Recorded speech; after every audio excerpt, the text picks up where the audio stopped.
I care very little if I'm judged by you or by any human court. Indeed, I do not even judge myself. Can you say that? I care very little if I'm judged by you, or even that judge that sits in a court. I don't care. It doesn't really matter how they judge me. In fact, it doesn't even matter my view about me. Basically, what Paul is saying, the only view that matters is God's view after all, isn't he? Then, with that thought in mind, go over to Galatians chapter 1. Galatians 1, verse 15. Galatians 1, verse 15. Paul writes, "But when God, who set me apart from birth, called me by his grace, was pleased to reveal his Son in me, so that I might preach him among the Gentiles, I did not consult any man." There is a hidden addiction most people don't realize that they have. And when they discover they have it, they recognize, this is destroying my life. It's robbing me of hope, my self-esteem. Oh, I'm not talking about drug addiction or alcohol addiction or even porn addiction. I'm talking about something else. I'm talking about approval addiction. A desire, approval addiction is this unhealthy desire to want to be liked by other people, that you are willing to conform your life to meet their standards, even if it's not the standards that God has given to us.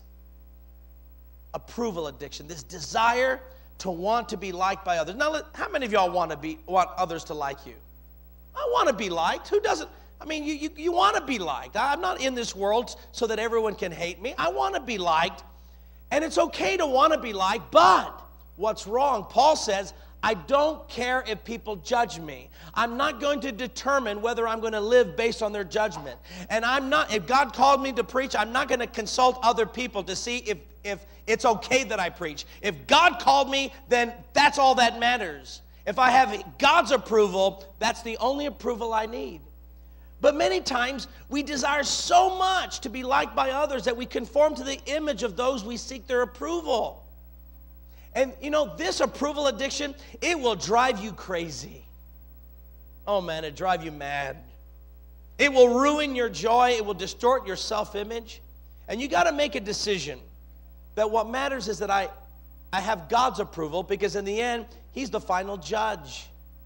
Paul understood this because he says, I don't even care if a court judges me. And that meant a lot to Paul, because it was illegal in his time to preach the gospel. And Paul is saying, I don't care if Rome says I cannot preach and Christianity is not authorized. I don't care. I'm going to preach anyway. And if a judge says that's illegal and he throws me in jail, so be it. I have a judge that's going to judge him. What matters is that I obey God. And see, we got to get rid of this unhealthy desire to be liked by others. In 1983, I announced to our congregation that we were moving from the Lower Valley to the east side of El Paso.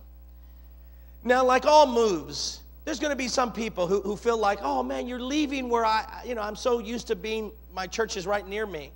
But you know what? God put it in my heart that it's time to move. I've been faithful to God in the valley. Now it's time to move to the east side. We found 9 acres of property. I knew it was going to be prime real estate worth millions of dollars in the future. And I knew this was the right move, that our church would grow more. But there was one man who I knew didn't like the move. He was near the church, and the idea that I was moving to the east side, he took it offense, like I was abandoning the Lower Valley. And I'm thinking, I'm not abandoning the Lower Valley. The Lower Valley, come with us. Because El Paso is El Paso, regardless if it's the valley, the east side, northeast, west side, central El Paso, the barrios. Doesn't make any difference. But he got offended. And I could see that he wasn't with us on this. And I wanted so much this brother to accept my decision.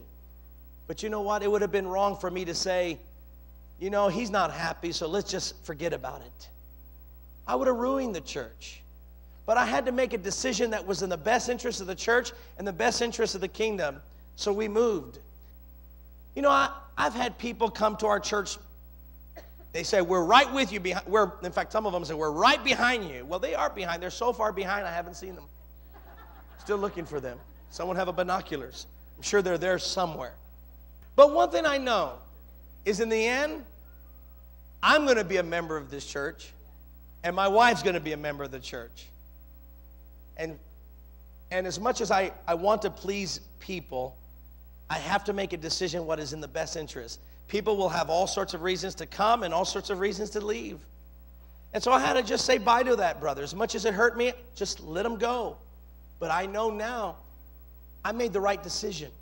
The church is much larger now than what it ever was.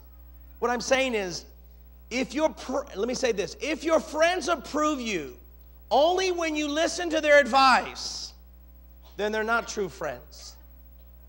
A true friend gives their advice. But if the friend says, if you don't accept what I say, forget it, we can't be friends, then they're not really friends to begin with. You have to be willing to disagree with each other. And sometimes you get these friends that will not put up with any disagreement. In that case, they're not really true friends. So we have to learn to move on and not try to seek people's approval. Now, on the other hand, some of you might say, I like that philosophy, Pastor, because I've never cared what people thought about me because I did it my way. With a nicer tune, I'm sure. But you know, I just do it I live for myself. I made my mistakes, but you know what? I did it my way. Well, I'm telling you, that's not what Paul is saying. Listen to what Paul says. He says, I don't care if I'm judged by you or by a human court. I don't even judge myself. Now, what does he mean? I don't judge myself. He's saying, I'm not going to live for you or a court or even for myself. Because I'm going to live for the one and true judge of heaven and earth, and that's God. So we're not talking about living for yourself. I'm just going to do things that make me happy, and if I make you miserable, tough it, too bad, I'm going to do it for myself. Wrong. Because there are 3 reasons that can motivate us to live. The first is to live to please others, and if you do that, it will produce frustration. Oh man, at one moment you're someone's hero and they're applauding you, and then the next moment they're booing you. And you're thinking, man, I don't get it. Why do they treat me this way? It's because you're living to please people, and that will frustrate you. But then listen, the second way to live is to live to please yourself, and that will produce emptiness. You'll look at your life and think, I did it my way. But is that all life is? Is just to live for myself? Because deep inside of us, there's a desire to live beyond ourselves.